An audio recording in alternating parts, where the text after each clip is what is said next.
Ang paglampas ng anghel. Ikalabindalawang kabanata.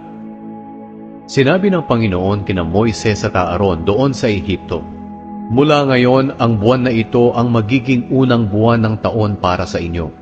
Ipaalam ninyo sa buong kapulungan ng Israel na sa ikasampung araw ng buwan na ito, maghahanda ang bawat pamilya ng isang tupa o kambing.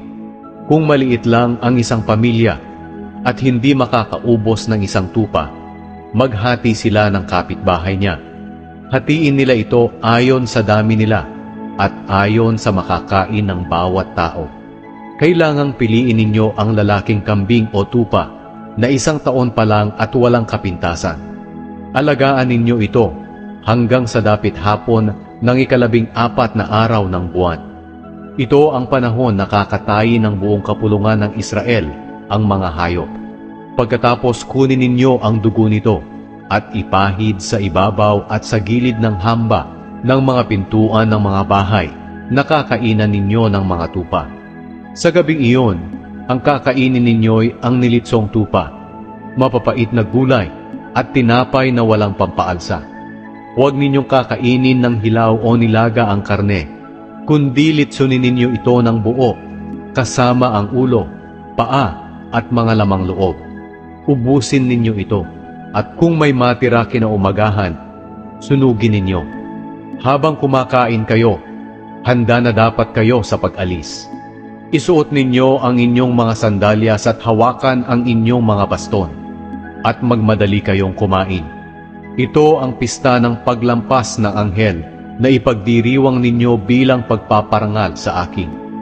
Sa gabing iyon, dadaan ako sa Ehipto at papatayin ko ang lahat ng panganay na lalaki ng mga Ehipsyo, pati na ang panganay ng kanilang mga hayop. Parurusahan ko ang lahat ng Diyos ng Ehipto. Ako ang Panginoon.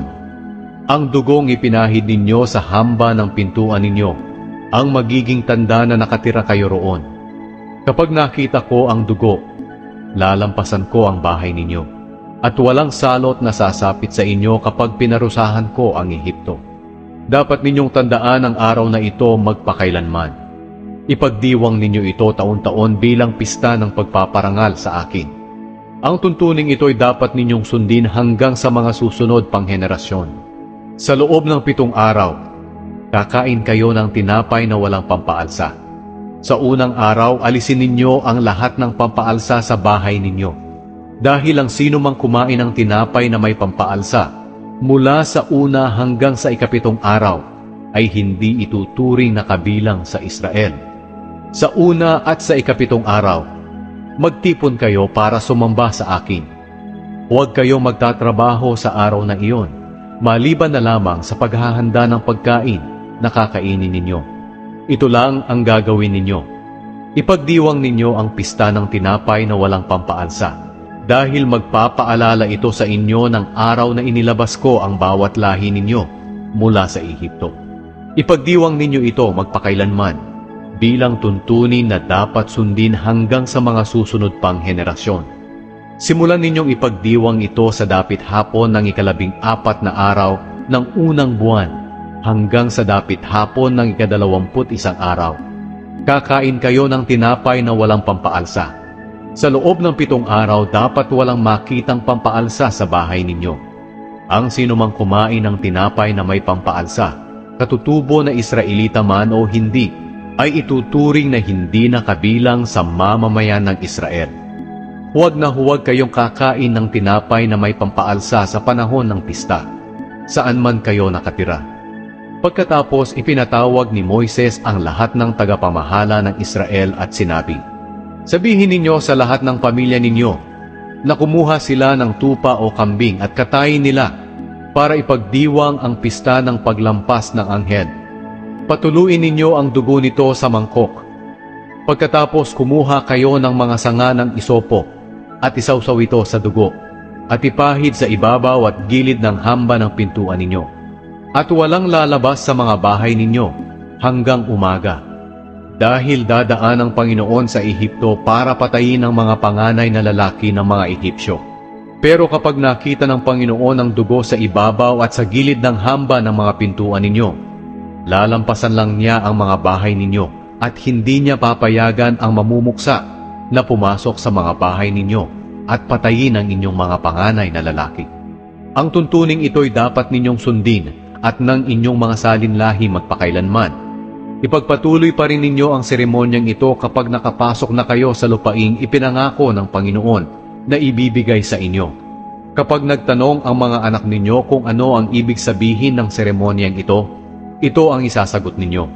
Pista ito ng paglampas ng anghel bilang pagpaparangal sa Panginoon. Dahil nilampasan lang niya ang mga bahay ng mga Israelita sa Ehipto, nang patayin niya ang mga Ehipsyo. Pagkatapos magsalita ni Moises, yumukod ang mga Israelita at sumamba sa Panginoon. At sinunod nila ang iniutos ng Panginoon kina Moises at Aaron. Nang hating gabing iyon, pinatay ng Panginoon ang lahat ng panganay na lalaki sa Ehipto, mula sa panganay ng Paraon na tagapagmana ng kanyang trono, hanggang sa panganay ng mga bilanggo na nasa bilangguan. Pinatay din niya ang lahat ng panganay ng hayop. Nang gabing iyon, nagising ang Faraon at ang kanyang mga opisyal at ang lahat ng Ehipsyo. At narinig ang matinding iyakan sa Ehipto dahil walang bahay na hindi namatayan.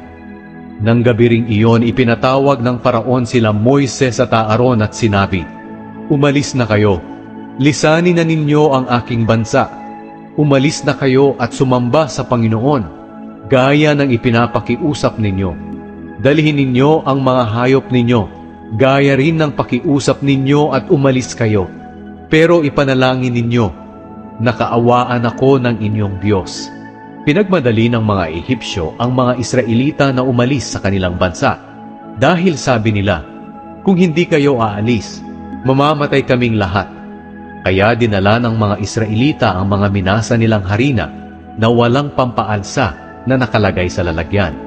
Ibinalot nila ito sa mga damit nila at pinasan. Sinunod ng mga Israelita ang sinabi sa kanila ni Moises na humingi sa mga Ehipsyo ng mga alahas na pilak at ginto at mga damit. Niloob ng Panginoon na maging mabuti ang mga Ehipsyo sa mga Israelita, kaya ibinigay ng mga Ehipsyo ang mga hinihingi nila. Sa ganitong paraan, nasamsam nila ang mga ari-arian ng mga Ehipsyo. Naglakbay ang mga Israelita mula Rameses papuntang Sukot. Mga 600,000 lahat ang lalaki, hindi pa kabilang dito ang mga babae at mga bata. Marami ring mga dayuhan ang sumama sa kanila at marami silang dinalang hayop. Nang huminto sila para kumain, nagluto sila ng tinapay na walang pampaalsa mula sa minasang harina na dala nila galing sa Ehipto. Hindi ito nalagyan ng pampaalsa dahil pinagmadali sila ng mga Ehipsyo na umalis at wala na silang panahong hintayin pa ang pag-alsa ng minasang harina. Nanirahan ng mga Israelita sa Ehipto ng 430 taon. Sa huling araw ng 430 taon, umalis sa Ehipto ang buong mamamayan ng Panginoon. Nang gabing umalis ang mga Israelita sa Ehipto, binantayan sila ng Panginoon buong gabi. Kaya katulad ng gabing iyon taon-taon, magpupuyat ang lahat ng mga Israelita bilang pagpaparangal sa Panginoon at gagawin nila ito hanggang sa mga susunod pang henerasyon.